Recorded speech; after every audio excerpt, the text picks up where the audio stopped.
Hey guys, welcome back to my YouTube channel. आज हम plane kurti पर यूनिक और ब्यूटीफुल सा नेक डिज़ाइन बनाएंगे। इसके लिए मैंने गले को राउंड वी शेप में कट करके बना लिया है। अब जो हमारे गले का सेंटर है वहाँ से हम एक सीधी लाइन को इस तरीके से ड्रॉ करेंगे। जैसे हमारे अंगरखा स्टाइल कुर्ती होती है उस टाइप में हम एक तिरछी साइड में सीधी लाइन को ड्रॉ कर लेंगे। अब मैंने ये एंकर थ्रेड लिया है, इसे मैंने नीडल में डाल लिया है। सिंगल करके थ्रेड को हम नीडल में डाल लेंगे और पीछे की तरफ नोट लगा देंगे। और अब हम गले के ऊपर इस तरीके से स्टिच लगाना शुरू करेंगे। ये स्टिच हमें गले के किनारे पे लगाने हैं, बिल्कुल नॉर्मल स्टिच है। ऊपर की तरफ हम बड़े वाले स्टिच रखेंगे और गले के उल्टी साइड में हम छोटे स्टिच रखेंगे। इस तरीके से हम आधे गले पर स्टिच लगा लेंगे। इसके बाद जो हमने मार्किंग की है उसके ऊपर स्टिच को आगे तक ले जाएंगे और पूरी लाइन पर स्टिच लगाने के बाद जो हमारा बचा हुआ आधा गला है उसके ऊपर भी हम सेम तरीके से स्टिचेस लगा लेंगे। सारे स्टिचेस पूरे हो जाने के बाद हम पीछे की साइड में नोट लगा लेंगे।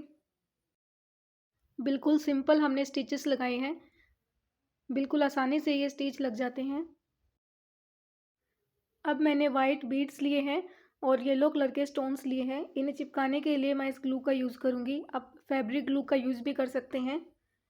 इस तरीके से हम गले के चारों तरफ जहाँ पे हमने स्टिचेस लगाए हैं उनके पीछे की साइड में थोड़े थोड़े गैप में येलो स्टोन्स को इस तरीके से चिपकाते जाएंगे और इन स्टोन्स पर हम हाफ कट बीड्स को इस तरीके से चिपकाएंगे। जहाँ पर इन बीड्स को मैं 3-3 के पेयर में चिपकाऊंगी। एक हम सेंटर में लगाएंगे और 2 उसके आइट साइड में लगाएंगे। इस तरीके से 3-3 के पेयर में हम चारों तरफ वाइट बीड्स को लगा लेंगे। ये आप देख सकते हैं हमने पूरे पे इस तरीके से बीड्स और स्टोन्स को चिपका लिया है।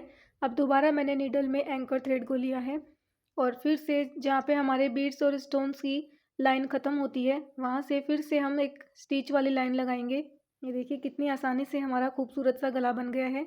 अब हम इसे थोड़ा सा और डेकोरेट करेंगे।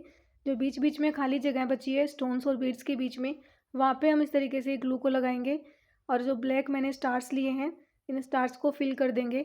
जहाँ पर हमें खाली जगह दिखाई देती है वहाँ पर हम इन स्टार्स को फिल करके चिपका लेंगे। तो इस तरीके से पूरी नेक लाइन पर हमने स्टोन्स चिपका लिए हैं। अब एक्स्ट्रा स्टार्स को हम इस तरीके से झटकाते हुए हटा के निकाल लेंगे और अब मैंने स्टार्स के ऊपर फिर से इसी तरीके से ग्लू को डाल लेना है। ये ग्लू है, सूखने के बाद ट्रांसपेरेंट हो जाता है और धोने के बाद निकलता भी नहीं है। इस तरीके से सभी स्टार्स के ऊपर हम एक एक बार ग्लू को स्प्रे करेंगे।